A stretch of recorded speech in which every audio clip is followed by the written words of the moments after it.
இன்றைக்கி நம்மக்கிட்ட ஒரு 1500 இருக்குது. நம்ம மட்டன் பிரியாணி பண்ணுறோம்.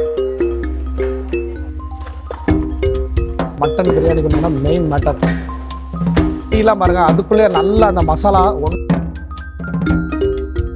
சடன்னு போட்டதோட அப்படியே அசால்ட்டாக போட்டு எடுத்தாங்க. ஒன்று போல் வந்துருச்சு. எந்த ஃபுட் கலரும் கிடையாது. தயிர் சேர்த்து பார்த்துருக்கேன். இவங்க தான் ஃபஸ்ட்டு டைம் அப்படியே அந்த பாருங்கள், மெயினாக ஒரு ஸ்வீட்னா அந்த கன்சிஸ்டன்சி தான். அப்படி ஹலோ ஃப்ரெண்ட்ஸ், குட் மார்னிங். இன்றைக்கி ஒரு பியூட்டிஃபுல்லான டே. நம்ம வந்து திருநெல்வேலியில் இருக்கிறோம். ஸோ திருநெல்வேலியில் ஒரு பிரம்மாண்டமான சமையல் பை என்எஸ்கே கேட்டரிங், அதாவது உபைட்ஸ் என்எஸ்கே கேட்டரிங். அதை தான் இந்த வ்ளாகில் பார்க்க போகிறோம். ஒரு பயங்கரமான சமையலாக இருக்க போது நீங்கள் வாங்க, வீடியோ ஃபுல்லாக பாருங்கள். ஸோ சமையல் பின்னாடி சூப்பராக போயிட்டுருக்குதுங்க. நான் வாங்க அப்படியே ஒன்று ஒன்றா உங்களுக்கு காட்டுறேன். வீடியோ ஃபுல்லாக பாருங்கள். சேனலை சப்ஸ்கிரைப் பண்ணாதவங்க சப்ஸ்கிரைப் பண்ணிக்கோங்க.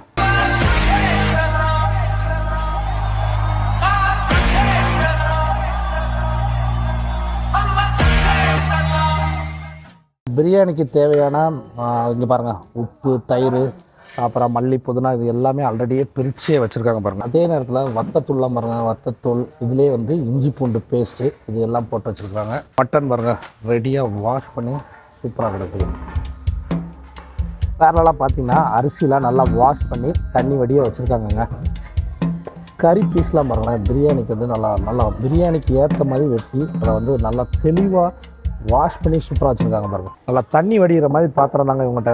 அரிசி கழுவி வச்சாலும் சரி, அப்புறம் வந்து கறியை கழுவி வச்சாலும் சரி. அன்பு உறவுகளுக்கு அஸ்ஸலாமு அலைக்கும் வரஹ்மத்துல்லாஹி வபரகாத்துஹு. இன்னைக்கு வந்து இந்த சமையலோட ஃபுல் கேட்டரிங் ஹெட் உங்களுக்கு நிறைய பேருக்கு உங்களுக்கு தெரிஞ்சிருக்கும். அல்ஹம்துலில்லாஹ். அதாவது பர்டிகுலராக திருநெல்வேலி, தூத்துக்குடி இந்த சவுத் சைடில் என்எஸ்கே தெரியாமல் இருக்காது. அது உபைட் என்எஸ்கே நல்லா தெரிஞ்சிருக்கும். அல்ஹம்துலில்லாஹ். ஸோ அவங்க தான் உபைட்டு. ரொம்ப பாப்புலர். அதாவது கேட்டரிங்கில் மட்டும் இல்லை, இப்போ ஏகப்பட்ட ரெஸ்டாரண்ட்டு கடல் தாண்டி ஸ்ரீலங்கா வரைக்கும் போயிட்டாங்க. அவங்களோட சமையல் மெயினாக வந்து நம்ம குக்கிங் வ்ளாக் எடுத்து நம்ம நடத்திருந்தோம். அதே நேரத்தில் அவங்களும் நம்ம கூட இருக்காங்க. என்னென்ன சமையல்னு அவங்ககிட்ட கேட்போம். அல்லாவுடைய மாபதி உதவி இன்ஷா அல்லாஹ்.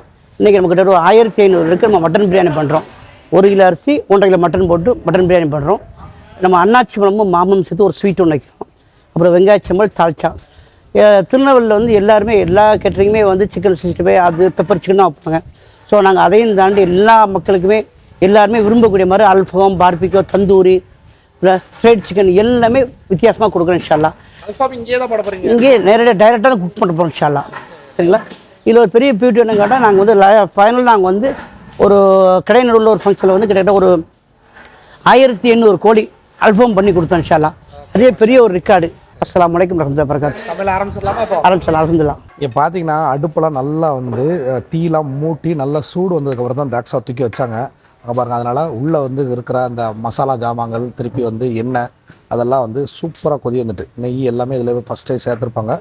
அடுத்து வந்து வெங்காயம், பச்சை மிளகாய் எல்லாம் ரெடியாக இருக்குது. ஸோ இப்போ தான் பிரியாணிக்கு தேவையான ஒரு முக்கியமான மேட்டர் வெங்காயம். ஸோ அந்த எண்ணெயில் அப்படியே வெங்காயத்தை போட்டு விட்ருக்காங்க பாருங்கள். அது பெருசாக பரட்டலாம் இல்லை, அப்படியே அதுலேயே வந்து அது குக் ஆகட்டும்னு விட்ருக்காங்க. எல்லாம் வந்து மிஷின் ஸ்லைஸ்னால் அப்படி ஒன்று போல் கிடக்குது. அடுப்பு மட்டும் பார்த்திங்கன்னா சும்மா தகன்னு போய்கிட்டே இருக்குது. அடுத்து போடக்கூடிய ஐட்டங்கள் எல்லாம் வரிசையாக வச்சுட்டாங்க பாருங்கள். வாஷ் பண்ண கறி, தயிர், இவ்வளோ சமையல் நடந்துகிட்டு இருக்கல சுற்றி. இந்த ஒரு இடத்துல பார்த்திங்கன்னா முழுக்க வெண்ணி. ஏன்னா அப்பப்போ வந்து எதுக்குனாலுமே அவங்களுக்கு வெண்ணி தேவைப்படுது. பேரலாக பார்த்திங்கன்னா இங்கே ஒரு பிரதர் வந்து ஃபுல் வந்து பால் பாக்கெட். பால் எதுக்காண்டி பிரியாணியில் ஊற்றுறீங்க நீங்கள்? நமக்கு வந்து இப்போ வந்து அரிசி வந்து 1 இயர் ப்ளஸில் வரும். சரி. அப்படிங்கும்போது வந்து நம்ம சாப்பாடு வந்து ரப்பர் மாதிரி ஆயிடும். ஓகே. அந்த பால் ஊற்றும் போது வந்து அதோட சாஃப்ட்னஸ் அப்படியே கிடைக்கும் இன்ஷா அல்லாஹ். ஸோ உங்களோட எல்லா பிரியாணிலையும் பால் ஆட் பண்ணுவீங்க? பண்டைய காலத்தில் வந்து என்ன பண்ணுவாங்க, தேங்காய் அரைச்சி தேங்காய் பால் ஊற்றுவாங்க. ஆமாம். ஸோ இப்போ யாரும் தேங்காய் அரைச்சி வாங்கி தர மாதிரி ஐடியா இல்லை. அரைச்சி பால் இருக்கிறதுக்கே எங்கே மாற்றரும் யாருக்கும் சம்மதமும் இல்லை. அதனால் தேங்காய் டேரெக்டாக பாலாகவே ஊற்றிடுறீங்க. இந்த தக்காளி, வத்தத்தூள் இதெல்லாம் போட்டதுக்கப்புறம் தான் அந்த பிரியாணிக்குள்ள டெக்ஸ்சர் அப்படி கொஞ்சம் கொஞ்சமாக வருது. அது எல்லாம் கொதியில் போட்டிருக்காங்க. அதனால் அங்கே ஒரு ஜாக்ஸாலேயே வந்து ஒரு பிரதர் வந்து குக் பண்ணிகிட்டு இருக்காங்க. ஸோ எத்தனையோ வருஷமாக என்எஸ்கே கேட்டரிங்கில் வந்து ஏகப்பட்ட பிரியாணி நான் சாப்பிட்ருப்பேன். அவங்க ரெஸ்டாரண்ட்டுக்குலாம் போயிருக்கிறேன். பட் இன்றைக்கி தான் அவங்களோட லைவ் குக்கிங்கை பார்த்துட்ருக்கேன். ஸோ அவங்களோட குக்கிங் ஸ்டைலே வந்து அப்படியே குயிக்காக பண்ணுறாங்க. அதாவது நல்லா நெருப்பெல்லாம் நல்லா கூட்டி வச்சுட்டு, அதே நேரத்தில் உண்மையாக இன்னொரு முக்கியமான விஷயம் பார்த்தது, பிரியாணிக்கு தயிர் சேர்த்து பார்த்துருக்கேன். இவங்க தான் ஃபஸ்ட்டு டைம் பால் சேர்க்குறாங்க. கேட்டால் தேங்காய் பாலுக்கு பதிலாக இந்த பால்லாம் சேர்க்கலாம் அப்படின்ட்டு, அது ரைஸை இன்னும் சாஃப்ட்னஸ் கொடுக்கும் அப்படின்னாங்க. அந்த மாதிரி சின்ன சின்ன விஷயங்கள்லாம் இவங்கள்ட்ட நம்ம பார்க்க முடியுதுங்க. இது வந்து ஒரு சூப்பரான ஆப்பர்ச்சுனிட்டி. அதனால இந்த vlog மூலமாக நீங்களும் இந்த கேட்டரிங்கை பற்றி கொஞ்சம் தெரிஞ்சுக்கிறீங்க. இப்போ பாருங்கள், இப்போ தான் வந்து மட்டன் பிரியாணிக்கு உண்டான மெயின் மேட்டர் கறி. பிரியாணிக்கு உண்டான மெயின் மட்டன் ஒரு அடி பாருங்கள், அந்த கறி எல்லாமே டக்குன்னு மிக்ஸ் ஆகிடுது பாருங்கள். அடுத்தது பீஸை பார்க்கும்போது இப்போவுமே சூப்பராக இருக்குது. இந்த பீஸ் எல்லாமே இப்போ வந்து நல்லா ஸ்மாஷ் ஆகிற அளவுக்கு குக் ஆகிருங்க. வெண்ணி வேற கொஞ்சம் சேர்த்துக்கிட்டாங்க. வெண்ணினா நீங்கள் நினைக்கிற மாதிரி சாதா வெண்ணி கிடையாதுங்க. அப்படியே கொதிச்சுக்கிட்டே கனலில் பின்னாடி போட்டிருப்பாங்க. கோரி வரும்போதே எவ்வளோ ஆவி அடிக்குது பாருங்கள். அப்படி ஒரு வெண்ணி. இப்படி வெண்ணி ஊற்றும் போதும் கீழே அடுப்பு சூடுக்கும். எப்படி கறி வந்து ஈஸியாக வேகணுங்கிறத நீங்கள் கொஞ்சம் யோசிச்சு பாருங்கள். ஸோ கனலில் பாருங்கள், அவர் உபைத் பாயே இருந்து ஃபுல்லாக சமைக்கிறாங்க. சமான கனல் போட்டுட்டு அந்த சரியாக சூடு, அந்த சூட்டுக்கு ஏற்ற மாதிரி சுற்றி 4 டைரக்ஷன்லையுமே வந்து அதை நல்லா கிண்டி விட்டுட்ருக்காங்க. அதெல்லாம் போட்டாங்க. இங்கே பாருங்கள், கறியெல்லாம் பாருங்கள், அதுக்குள்ளே நல்லா அந்த மசாலா ஒன்று போல் பரட்டி விட்டதுனால ஃபுல்லாக இதாகிட்டு. ஆஹா, அந்த வெங்காயம், தக்காளி, கறி.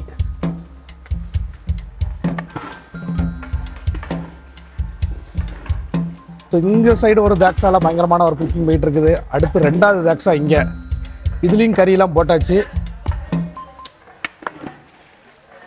இவங்க வந்து நான் பார்த்ததில் சரியான சூடு, அதாவது கடல் வந்து நல்லா உண்டாக்கிக்கிறாங்க. நெருப்பு வந்து நல்லா வச்சுட்டு அப்போ தான் வந்து அவங்க ஸ்பீடுக்கு ஏற்ற மாதிரி குக் பண்ணுற மாதிரி பண்ணுறாங்க. அந்த தாக்ஸாவில் வந்து பியூர்லி வெண்ணி. அது எதுக்கு வெண்ணி அப்படின்னா, நல்லா சூடாக வச்சு அதில் தான் வந்து அவங்க அரிசியை போட்டு எடுத்துகிட்டு தம் போடுறதுக்கு முன்னாடி அந்த அரிசி இதில் இருந்தால் போகும்.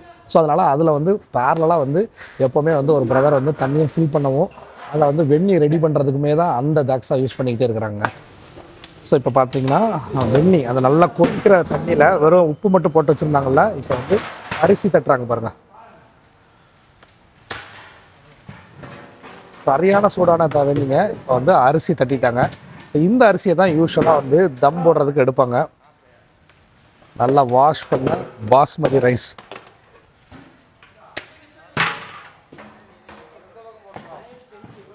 அப்பப்போ வந்து அவங்க வந்து அது வந்து எல்லா சேர்மானமும் கரெக்டாக இருக்கா அப்படிங்கிறது டேஸ்ட்டு எல்லாமே பார்த்துக்கிறாங்க. அதை பார்த்துட்டு தான் வந்து தேவையான உப்போ மிளகாத்தூளோ எக்ஸ்ட்ரா போட்டுக்கிறாங்க.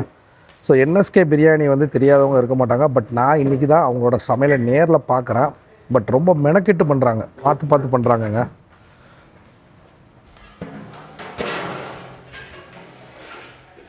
ஸோ இதுதாங்க முக்கியமான மேட்ரு. இவங்க பண்ணுறதுலே ஒரு வித்தியாசம் தான் இந்த பால். பாருங்கள், நல்லா ஒரு சுத்தமான பால், நல்லா திக்காக ஒரு பால் ஊற்றுறாங்க. ஏற்கனவே கறி நல்லா மசாலாவோட சேர்ந்து ஒரு சூப்பர் டெக்ஸ்சரில் வந்துக்கிட்டு இருந்துச்சு. இப்போ அடிஷ்னலாக பால் ஊற்றிருக்காங்க பாருங்கள். அடுத்த தாக்ஸாக்கும் வந்து பிரதர் வந்து பால் ஊற்றுறாங்க.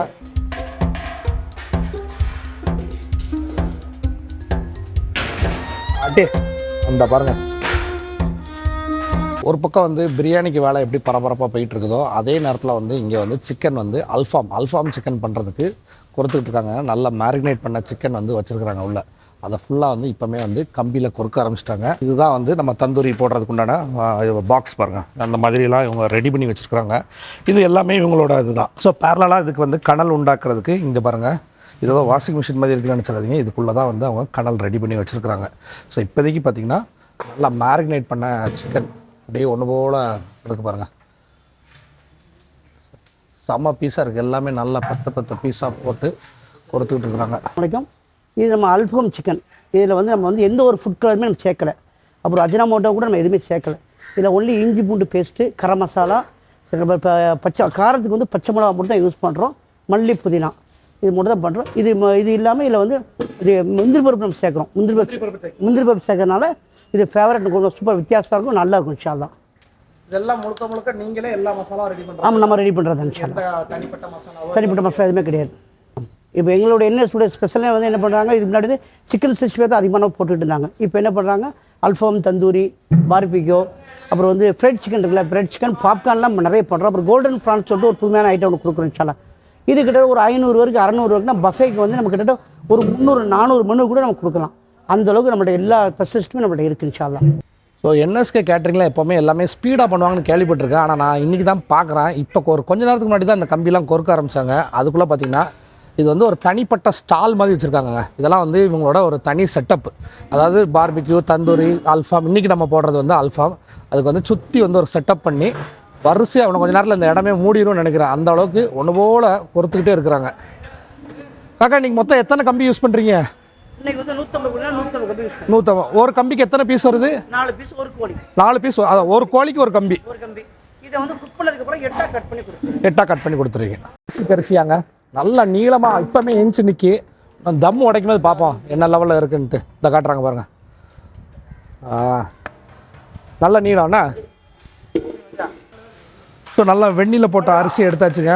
திருப்பி வெந்நிலேருந்து தண்ணியை எடுத்துட்டாங்க. இது வந்து ஒரு ஹாஃப் குக்டு ரைஸ் மாதிரி அப்படியே தாக்ஸால போட்டாச்சு பாருங்க.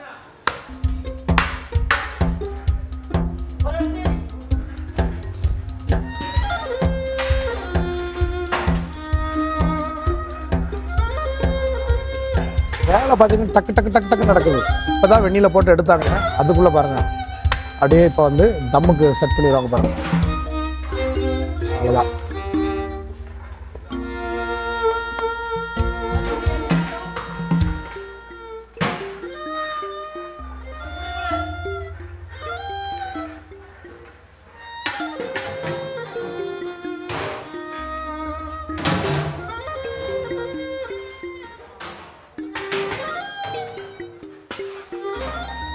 ஸோ இப்போ வந்து மெயின் மேட்ரு வந்து இந்த தம்மில் போடும்போது ஓரளவு கீழே உள்ள நெருப்பெல்லாம் குறைச்சிருவாங்கங்க. அதுதான் முழுக்க முழுக்க தம்மு.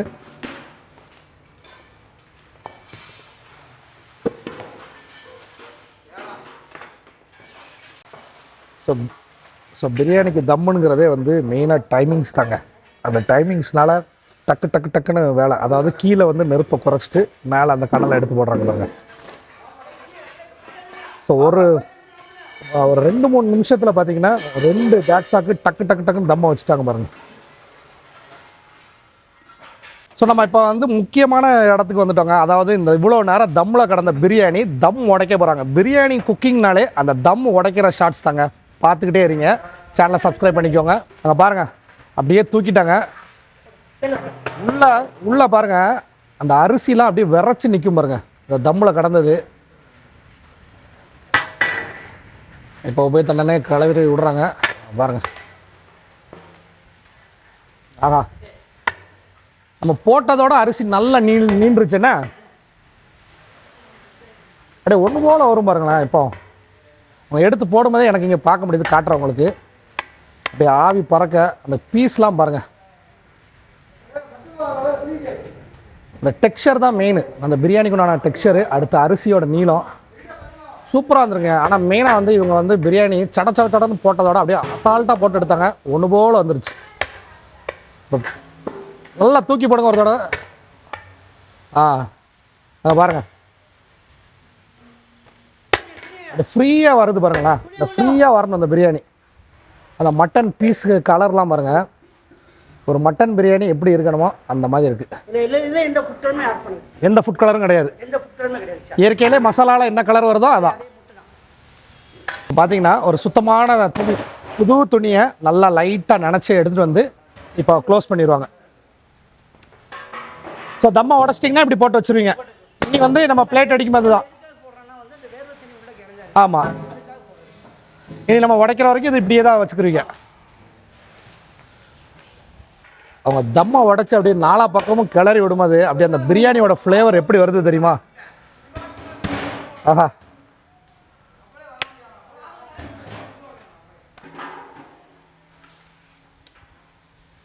ஸோ 2வது பேக்ஸா பிரியாணியும் ஓப்பன் பண்ணி எல்லாம் செக் பண்ணிவிட்டு திருப்பி துணி போட்டு நல்லா மூடி வச்சுட்டாங்க. ஸோ துணி போட்டால் எந்த வேர்வை எதுவுமே, அதாவது அந்த துணி போட்டுட்டோம்னா அந்த ஈரம் வரும்ல, அந்த இதெல்லாம் எதுவுமே வந்து இறங்காது, துணியில் உறிஞ்சிக்கிறோம். அவ்வளோதாங்க, கடலை வந்து கம்ப்ளீட்டாக அணைச்சிட்டாங்க பாருங்கள் அதுக்கு. ஸோ அல்ஃபாமுக்கு உள்ளே வைக்க ஆரம்பிச்சிட்டாங்க. உள்ளே நல்லா கனல் வந்துருச்சு. பாருங்கள் அப்படியே ஜிகு ஜிகுன்னு கிடக்குதா. இப்போ பாருங்கள் நல்லா அந்த கொறுத்து வச்ச அல்ஃபாமு இப்போ வந்து உள்ளே இறக்க ஆரம்பிச்சிட்டாங்க. ஸோ இந்த மாதிரி அவங்க வந்து ஒரு 3 செட்டப் வச்சுருக்காங்க.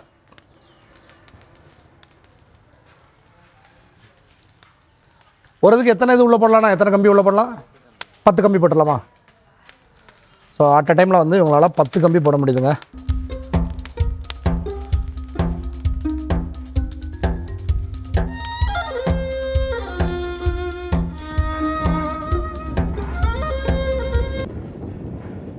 ஸ்வீட் பாப்பா ரெடி.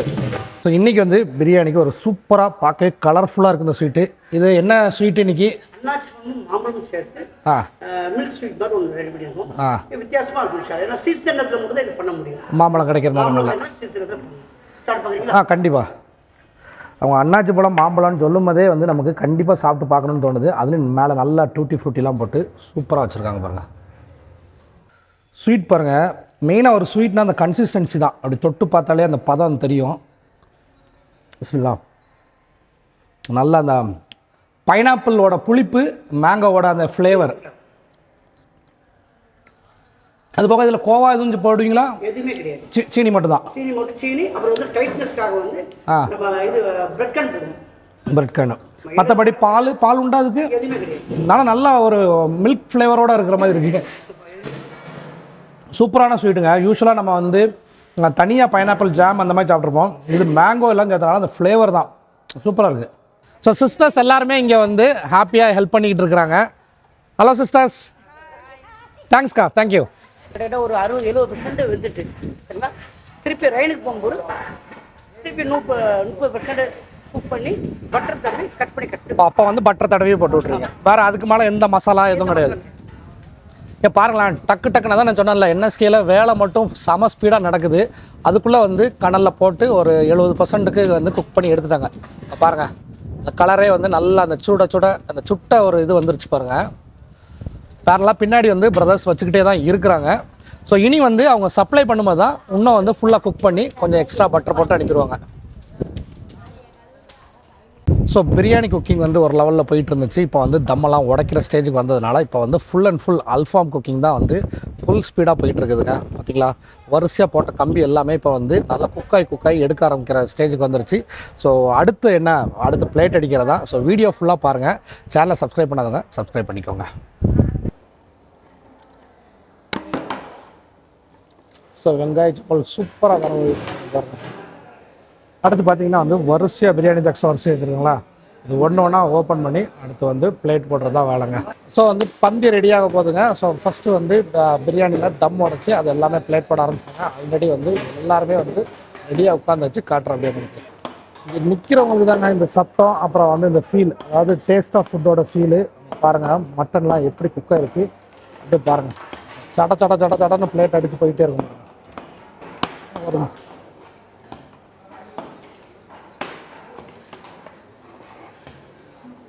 ஸோ பெரிய மாஸ்டர் உபய் அண்ணனே வந்து இருந்து பிளேட் போட்டுட்டு இருக்காங்க. மட்டன் பிரியாணி என்எஸ்கேல சொல்லவே வேண்டாம், அப்படியே மனம் அள்ளுதுங்க. செம பிஸியாக பிளேட் போயிட்டு இருக்குது.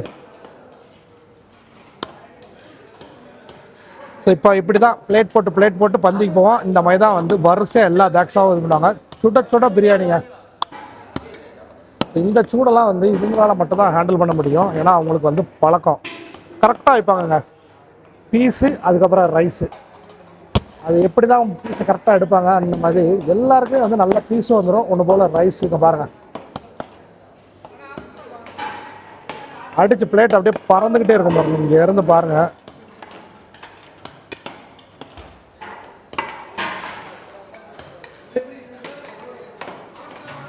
ஸோ இதுதாங்க நண்பர்கள் சமையல் குழுவில் உள்ள ஃபுல் டீமுமே வந்து இறங்கி வேலை பார்த்துட்டு இருக்காங்க.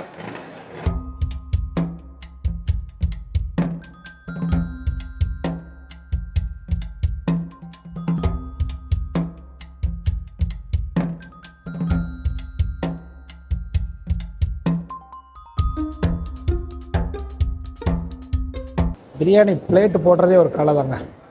பீஸ்லாம் பாருங்களேன், எவ்வளோ கடைகளில் வந்து எங்கள் பிரியாணி ஜூசி பிரியாணி அந்த பிரியாணின்னு சொன்னால் கூட இங்கே அந்த மீட்டெலாம் வந்து எப்படி குக் ஆகி பார்க்குறதுக்கே செம டெம்டிங்கான மேட்டராக இருக்குது பாருங்க. அடுத்து வந்து என்எஸ்கே பிரியாணியில் மேக்ஸிமம் வந்து இவங்க வந்து ஜீரக சம்பாவுக்கு பதிலாக பாஸ்மதி தான் யூஸ் பண்ணுவாங்க. ஆனால் நல்லா வந்து கிளாசிக் பாஸ்மதி, இந்தியா கேட்டில் கிளாசிக் யூஸ் பண்ணியிருக்காங்க. ஒன்று போல் குக்காக இருக்குதுங்க. பிரியாணி டெக்ஸ்சரு பார்த்தாலே வந்து அப்படி தூக்குது. அவங்க சமைக்கும் போதே வந்து ஃபஸ்ட்டே வந்து நமக்கு வந்து சொன்ன விஷயம் தாங்க. அதாவது எவ்வளோ நம்ம வந்து பிரியாணி செஞ்சு தேக்ஸா பார்த்துருப்போம். இவங்க தேக்ஸாவில் வந்து கீழே கொஞ்சம் கூட அடி பிடிக்காதாங்க. பாருங்கள், சுத்தமாக இருக்குது. ஒரு ரைஸ் கூட எதுலேயும் ஒட்டலை. அதே டைமில் அந்த மசாலா எதுவுமே பிடிக்காமல் அவ்வளோ அழகாக குக் பண்ணியிருக்காங்க. மீட்லாம் பார்த்துக்கோங்க, அது ஒன்று போல் குக்காக இருக்குது. அவங்களுக்குமே வந்து பிளேட்டில் எடுத்து போடுறதுக்கு அவ்வளோ ஈஸியாக இருக்குது. அப்படியே மட்டன்லாம் வந்து அப்படியே ஒரு அல்வா துண்டாக தூக்கி எடுத்து போட்டுக்கிட்டு இருக்காங்க. அல்ஃபாமுக்கு பாருங்களேன், சும்மா பட்டரை தெளித்து விட்டுக்கிட்டு இருக்காப்புல. அப்புறம் கடைசியாக ஒரு 10 நிமிஷம் அப்படியே சுட சுட வச்சு இங்கே வந்து கட்டிங் போட்டு அப்படியே வந்து பரிமாறதுக்கு போயிருங்க. இவங்கள்ட்ட மெயினாக வந்து எந்த விஷயத்த பண்ணாலும் அந்த இடத்த வந்து டக்கு டக்கு டக்குன்னு சுத்தம் பண்ணி அப்படி ஒரு விஷயம் நடந்த மாதிரியே இல்லாமல் நீட்டாக வச்சுருக்காங்கங்க. ஸோ நான் வந்து இவங்களோட சாப்பாடு நிறைய சாப்பிட்ருக்கேன். ஆனால் குக்கிங் இன்றைக்கி தான் பார்க்குறேன். எல்லா இடமுமே நீட்டாக இருக்குது. காலையில் இந்த இடத்துல தான் அவங்க பிரியாணி பண்ணாங்க. அதுக்குண்டான ஒரு அடையாளமே இருக்குது. அது பாருங்கள்.